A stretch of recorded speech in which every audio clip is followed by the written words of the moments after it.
Construída no século XVII por iniciativa de 3 monges, a sinistra Capela dos Ossos na cidade de Évora pretende transmitir a mensagem da transitoriedade da vida.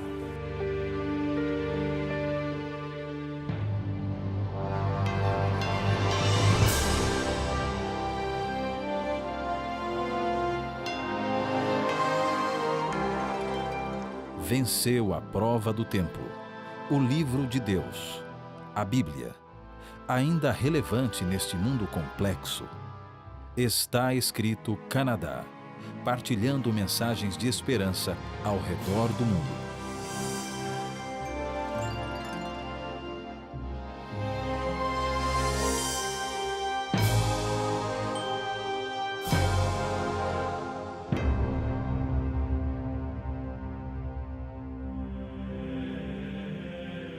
As caveiras descarnadas são minha companhia. Trago-as de noite e de dia, na memória retratadas. Muitos foram respeitados no mundo por seus talentos, e outros vãos ornamentos, que serviram à vaidade, e talvez, na eternidade, sejam causa de seus tormentos. Este é um dos poemas exibidos aqui na Capela dos Ossos, que se encontra na Igreja de São Francisco, na Praça 1º de Março, em Évora. A capela é formada por 3 naves, com as luzes entrando por 3 frestas à esquerda. As abóbadas são pintadas com motivos alegóricos à morte. As paredes e os 8 pilares são revestidos de ossos ligados por cimento pardo. Na cidade de Évora, no século XVI, haviam cerca de 42 cemitérios monásticos. Estes ocupavam um espaço muito grande e pensava-se em um modo de aproveitar essa área para outros fins. A solução de 3 monges franciscanos foi criativa e sinistra. Eles extraíram da terra os ossos e os usaram para erguer e decorar uma capela. Calcula-se o uso dos ossos de mais de 5.000 monges, aqui dispostos nas paredes, nas colunas e no teto. E logo na entrada, o visitante encontra os simpáticos dizeres: nós, ossos, que aqui estamos, pelos vossos esperamos. A morte é algo indesejável e fascinante. Os mistérios que envolvem este estado é um enigma para muitos, porém a Bíblia apresenta uma resposta clara sobre o que ocorre quando o homem morre. Venha comigo desbravar esse assunto nas Sagradas Escrituras. Em uma das cenas mais emocionantes da Bíblia, a Bíblia diz que Jesus ficou ao lado do túmulo de um amigo dele, e a Bíblia diz que Jesus chorou. Irmãos, Deus derrama lágrimas quando um dos seus filhos morre. Deus sente compaixão e sente a dor da separação. A Bíblia diz em São João, capítulo 11, verso 11: assim falou, e depois disse-lhes: Lázaro, o nosso amigo, o quê? Dorme. Então eu li este versículo e eu achei interessante. Pensei, por que será que Jesus compara a morte com dormir? Por quê? Por que essa comparação? De tantas coisas que Jesus podia comparar à morte, ele diz que a morte é que nem um sono. Agora, se você examinar a Bíblia, e nesta noite nós não temos tempo de ir por todos os versículos, mas se você for à Bíblia, você vai receber o resumo nesta noite, e lá tem esses versículos, você continuar estudando. Mas você vai ver que a Bíblia menciona que a morte é que nem um sono mais de 60 vezes. 60 vezes. E a pergunta que eu tenho é por quê? Por que a Bíblia diz que morrer é que nem dormir? Bem, vamos um pouquinho mais fundo. Em Eclesiastes, capítulo 12, é assim que se fala? Eclesiastes?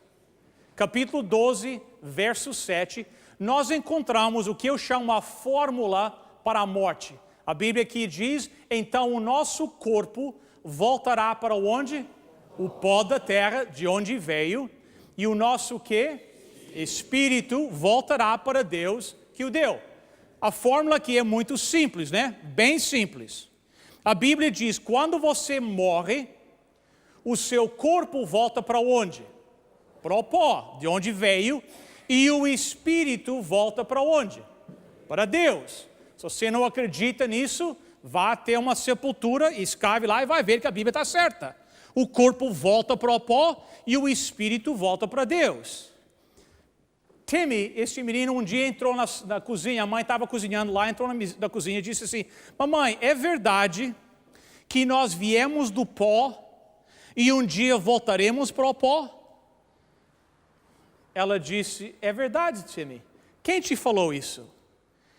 Ele disse, eu estava na igreja e escutei o pastor falar isso. Mas é verdade mesmo? A mãe disse, é verdade, Timmy. Nós viemos do pó e um dia nós voltaremos para o pó.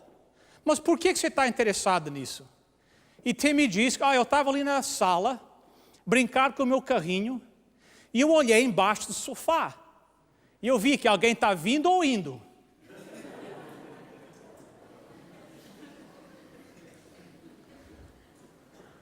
O pó da terra, a Bíblia diz que um dia nós voltaremos ao pó. Não era esse o plano de Deus?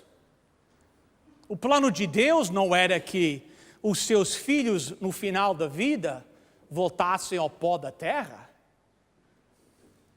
Não era esse o desejo de Deus, mas o pecado mudou tudo. Portanto, és pó, a Bíblia diz, e ao pó tornarás. É uma verdade bíblica, é um princípio bíblico. Não é um princípio muito bonito, mas é uma verdade. O salário do pecado é o quê? A morte.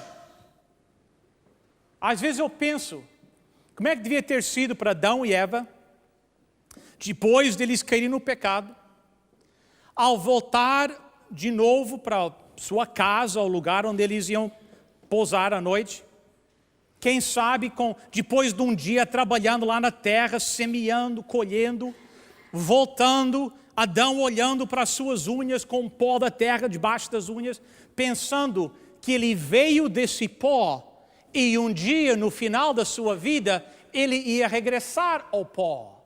Como é que devia ter sido para Adão e Eva? Eu às vezes penso que o significado do pecado, as consequências do pecado deviam ter sido muito mais vívidas para Adão e para Eva do que são para nós hoje. O índice da morte é constante. Uma morte por cada pessoa. Eclesiastes diz, então o nosso corpo voltará para onde? O pó da terra, de onde veio, e o nosso quê? Espírito voltará para Deus que o deu. Esse é o princípio. Então a fórmula da morte é esta. Você começa com ser uma alma vivente, o Espírito, a Bíblia diz, volta para Deus, e o que você resta é o pó da terra. Esta é a fórmula da morte. Agora é interessante, porque se você voltar ao livro de Gênesis, lá você vai ver esta mesma fórmula, só que no reverso. Não a fórmula da morte, mas a fórmula da vida. Quando Deus criou a vida pela primeira vez, Gênesis 2, verso 7. Então formou o Senhor Deus ao homem do quê? Do pó da terra, e soprou-lhe nas narinas o quê? O fôlego da vida. E o homem passou a ser alma vivente. Aqui vem a fórmula da vida. A Bíblia diz que Deus começou com o pó, Ele adicionou ao pó o fôlego da vida, aquele dom que apenas Deus tem de transmitir vida, aquilo que não tem vida, Ele transmitiu através do sopro, e o resultado, a Bíblia diz, é uma alma vivente, é um ser vivente. Duas fórmulas. Na realidade, na minha opinião, elas são duas caras da mesma moeda. É ou a vida ou morte. Duas caras da mesma moeda. Então eu quero fazer uma sugestão nesta noite. Vocês querem saber a minha sugestão? A minha sugestão é o seguinte. Essas duas fórmulas são iguais. São iguais. E será que é possível que o fôlego da vida e o espírito sejam a mesma coisa? Será que quando a Bíblia se refere em Gênesis 2:7 ao fôlego da vida, e quando a Bíblia se refere em Eclesiastes 12:7 a espírito, será que as duas coisas são a mesma coisa? Duas maneiras de se referir à mesma coisa. Vamos ver. Aqui em Jó, capítulo 27, verso 3 diz: enquanto em mim existir vida, e o quê? O Espírito de Deus aonde? Nas minhas narinas. O que é que Jó está dizendo aqui? Que ele tem uma alma no seu nariz? Não. Aqui, Espírito de Deus se refere ao fôlego, ao sopro.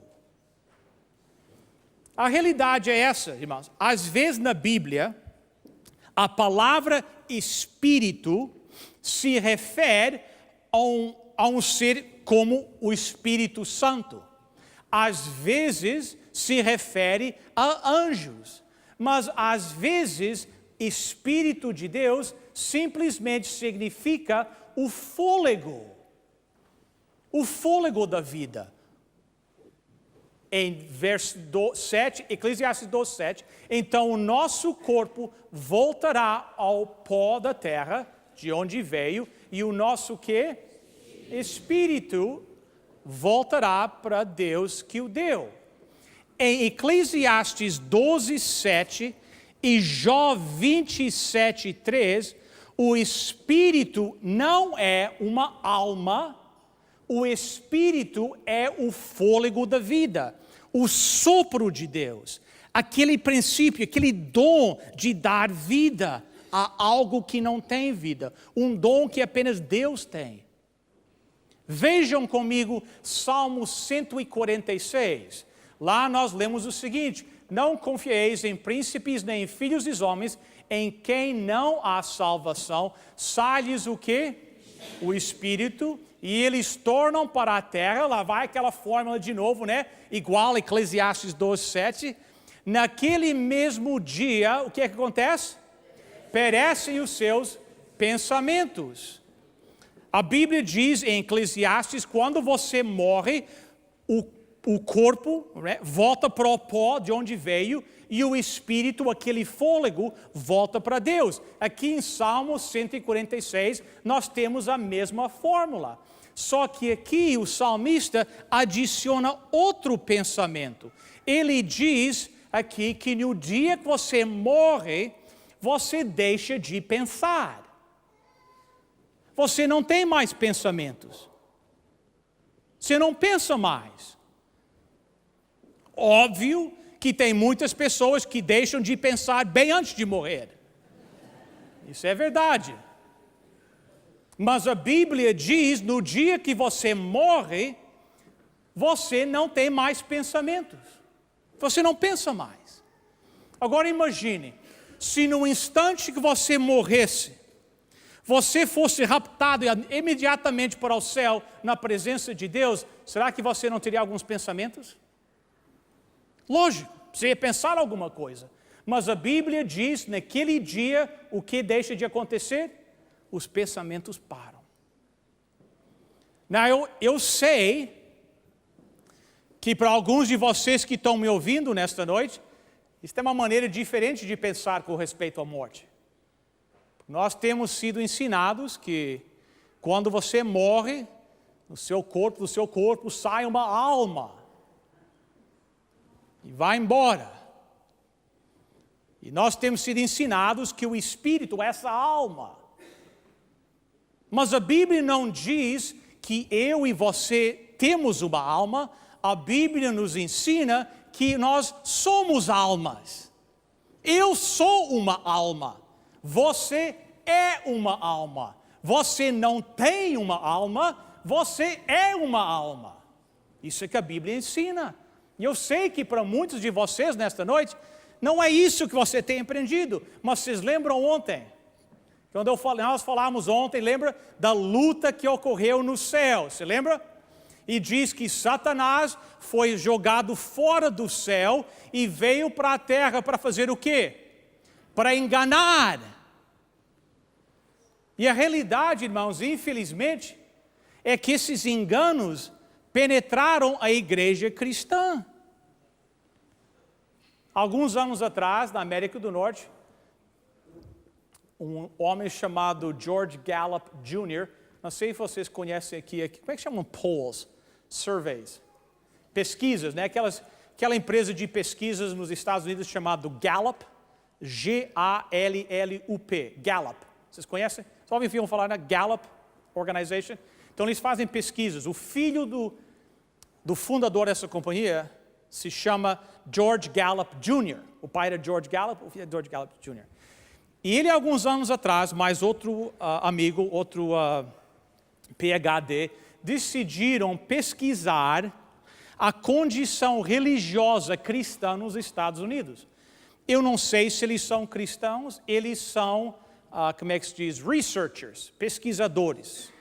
Então, eles examinam os dados, os fatos, e tiram conclusões daqueles fatos, entendeu?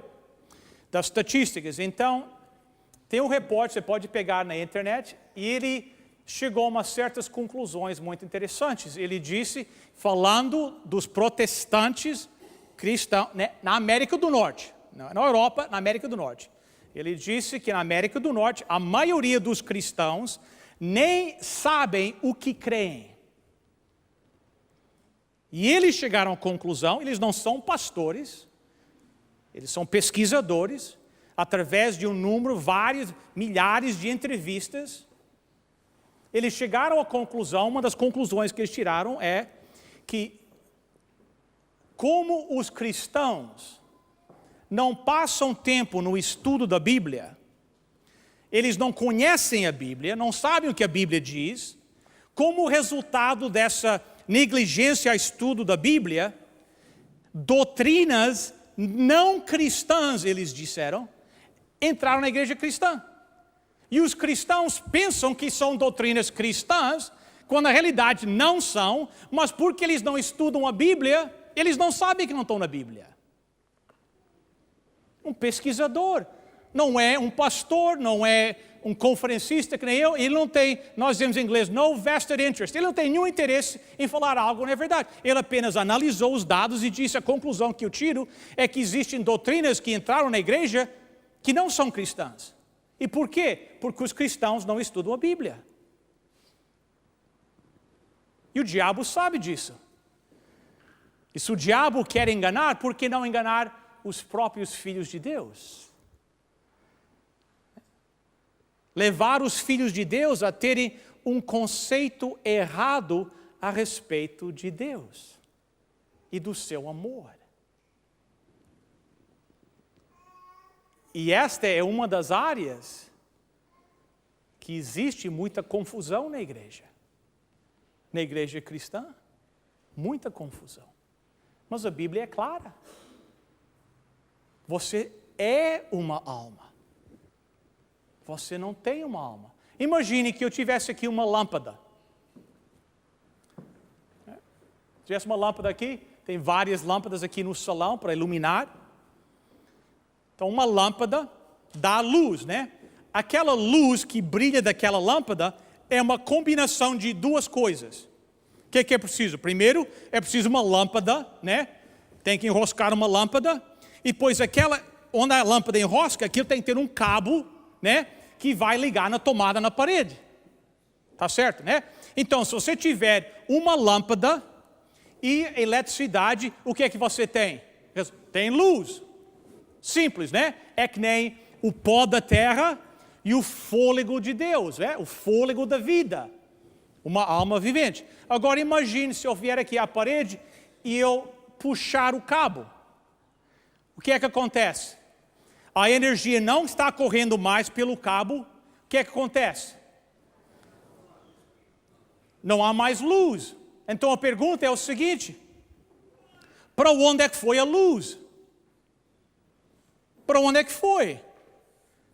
Não foi para nenhum lugar. Ela apenas deixou de existir. Porque para a luz existir, tem que haver uma combinação de lâmpada e eletricidade. Se um desses elementos não estiver lá, a luz não vai para outro lugar, a luz simplesmente deixa de existir. Então, a Bíblia diz, Eclesiastes 12:7, quando você morre, o seu corpo vai para onde? Para a terra. O espírito, aquele fôlego, aquela energia que te dava vida, não está lá mais. O que acontece? Você deixa de existir. Você morre. Morreu. É isso que significa morrer. Morrer não significa viver em outro lugar de outra forma. Morrer é morrer. É não existir mais, de qualquer forma. Salmo 115, verso 7. Os mortos não que? Louvam o Senhor, nem os que descem ao que? Silêncio. Pense bem, irmão. Peguem a lição, o resumo nesta noite e verifiquem com a sua Bíblia. Vocês não podem aceitar a palavra só porque eu venho aqui de fato e de gravata, entendeu? Vem do Canadá. Isso não me dá credenciais para que vocês acreditem só baseado nisso. Vocês têm que estudar. Por essa razão, nós entregamos todas as noites, em todos os auditórios, um resumo. Para quê? Com todos os estudos. Para quê? Para você ir para casa e verificar na sua própria Bíblia. Você não pode só aceitar, o pastor lá veio do Canadá e falou que era assim, agora eu vou aceitar. Não, isso é errado. Errado. Você tem que estudar. Aprenda. E quando você vai à Bíblia, neste assunto da morte, você vai ver que é um dos assuntos que a Bíblia fala mais claramente. Imagine, se quando nós morrêssemos, nós fôssemos diretamente para o céu, será que nós íamos estar louvando a Deus? Lógico. A Bíblia diz, Apocalipse 4, Apocalipse 5, que o céu inteiro louva a Deus constantemente. Então, se os mortos fossem para o céu, imediatamente, na hora que eles morrem, eles iam estar louvando a Deus. Mas o que a Bíblia diz? Os mortos que? Não louvam a Deus. A realidade, a Bíblia ensina, é que quando você morre, você não vai para o céu imediatamente, você não vai para o inferno, você não vai para o purgatório, você morreu. Você vai para a sepultura. Eu sei que muitas pessoas gostam de ir até as espíritas. As espíritas dizem que eles conseguem falar com os mortos. Mas a Bíblia diz que os mortos não comunicam com os vivos. Eles descem ao silêncio. Os mortos não falam com os vivos. Eles não podem falar consigo. Eles não podem falar com o espírita. Eles não falam com ninguém. Eles não têm pensamentos, a Bíblia diz. Vamos continuando. Jó 7, 9 e 10. Tal como a nuvem se desfaz e passa, aquele que desce aonde? A sepultura jamais tornará a subir. Quantas vezes? Nunca mais tornará a sua casa, nem o lugar onde habita jamais o conhecerá. O que a Bíblia está dizendo aqui? Que quando você morre, o que aconteceu? Você morreu. Então, se você tem alguém que se diz poder comunicar com os mortos, essa pessoa ou está iludida ou está mentindo.